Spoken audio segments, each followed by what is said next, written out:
राजस्थान की राजधानी जयपुर किसी न किसी मुद्दे पर सुर्खियों में रहती है। चाहे अस्पताल में मिल रहे भोजन मरीजों तक नहीं पहुंच पाता हो या फिर ब्यूरोक्रेसी के कामकाज से लोगों का मोह भंग होना हो। जयपुर के पीडीएस परिवहन कार्यालय में चल रही है गड़बड़ी। विभाग ने सब जानते हुए भी आंखों पर बांध रखी है पट्टी। दरअसल जयपुर के ट्रांसपोर्ट द्वारा गोदाम में उतारे जा रहे बैग्स, जबकि एफसीआई द्वारा जो माल दिलवाया जाता है उनके ट्रक से सीधे एफसी शॉप पर जाना होता है।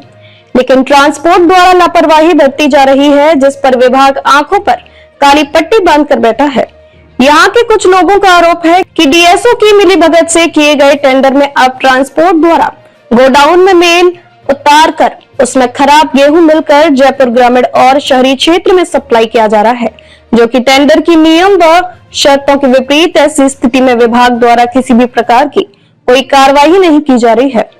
ऐसी स्थिति में तुरंत परिवहन से ट्रांसपोर्ट को ब्लैक लिस्ट करने की कार्रवाई होना जरूरी है, पर विभाग नहीं ले रहा है सुध। जयपुर में डीएसओ की रसद विभाग में मनमानी समझे या फिर घूसखोरी से तो ऊपर बैठे। जिम्मेदारियों की बोझ लेकर काम करने वाले ही बता सकते हैं। खाद्य सुरक्षा योजना में अनियमितता दिखाई दे रही है। सर, ये जो गोदामों के अंदर जो माल रखा हुआ है, किसकी स्वीकृति से रखा हुआ है सर?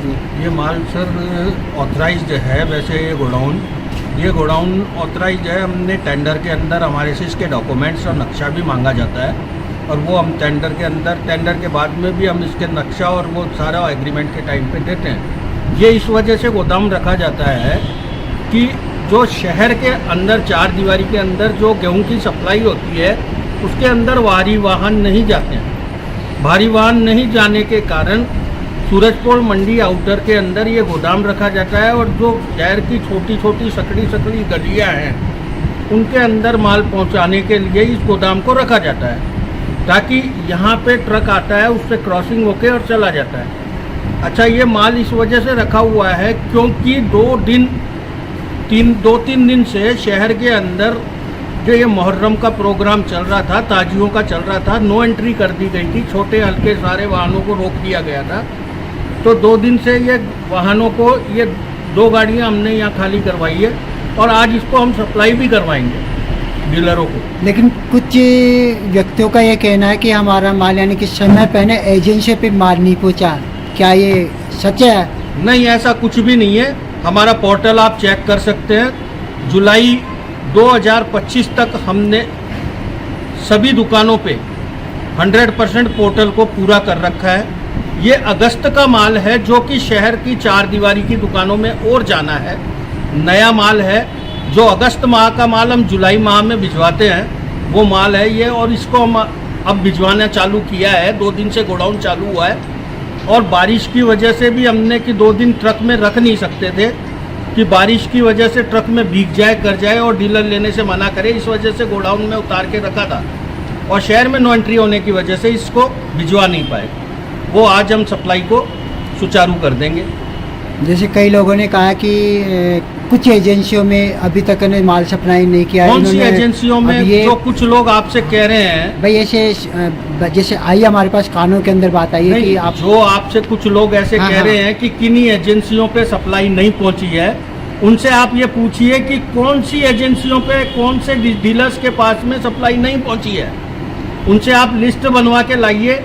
आपको मैं बाकायदा, ये पोर्टल लगा हुआ है, ये सारी चीज़ें लगी हुई है, इसमें मैं आपको पूरी चीज़ों को दिखाता हूँ कि ये माल हमने इस तारीख को इस समय पे ये चालान काट के इस गाड़ी नंबर से इसको भिजवाया है। क्योंकि सारा काम ऑनलाइन है। ऑनलाइन होने की वजह से टोटल चीज़ पोर्टल पे अपलोड है, इसमें कोई कुछ नहीं कर सकता। दूसरा है कि जैसे जो आपकी अनाज मंडी है, सूरजपुर अनाज मंडी है, इसके अंदर आपको सरकारी अनाज रखने की ऑथोराइज आपको कहाँ से प्राप्त हुई? ये ऑथराइज ऐसा है कि ऑथराइज में ये हमारे से जब टेंडर भरा जाता है तब हमारे से एक स्पेस मांगा जाता है गोदाम के लिए कि इमरजेंसी के लिए आवश्यकता के अनुसार हमारे को गोडाउन की, जिसके अंदर हम स्टॉक को रख सकें। और इसके डॉक्यूमेंट्स हम टेंडर को प्रतिक्रिया पूरी होने के बाद में कॉन्ट्रैक्ट के साथ में बाकायदा इस गोदाम का नक्शा और सारी चीज़ देते हैं। और यहाँ पे हम जो सिटी सप्लाई के लिए हमारा सिस्टम वगैरह और अधिकारी आके बैठते हैं, उनके लिए भी हमने जगह बना रखी है। दूसरा है कि जैसे कि काफ़ी पहले भी एक चला होता निरस्त कर दिया गया था, जो आपको टेंडर्स कुछ मिला था, हाँ। एक टेंडर्स था उसको निरस्त कर दिया गया था, उसके बारे में सिलसिला चल रहा है। उसके बावजूद भी ये टेंडर आपको मिल चुका। नहीं, टेंडर निरस्त नहीं, टेंडर निरस्त जब 5 महीने 4 महीने कार्य करने के बाद में सरकार पैसा ही नहीं देगी तो पैसा बिना पैसे से आदमी कब तक कार्य करेगा। अभी भी 5 महीने से अभी भी हमें 5 महीने से पेमेंट नहीं मिला है, एक भी भुगतान नहीं मिला। अभी एक भी भुगतान नहीं मिला है। और फिर भी चलो ठीक है, कार्य करना पड़ रहा है, हमारे को क्या करें। आपका नाम? मेरा नाम हिमा।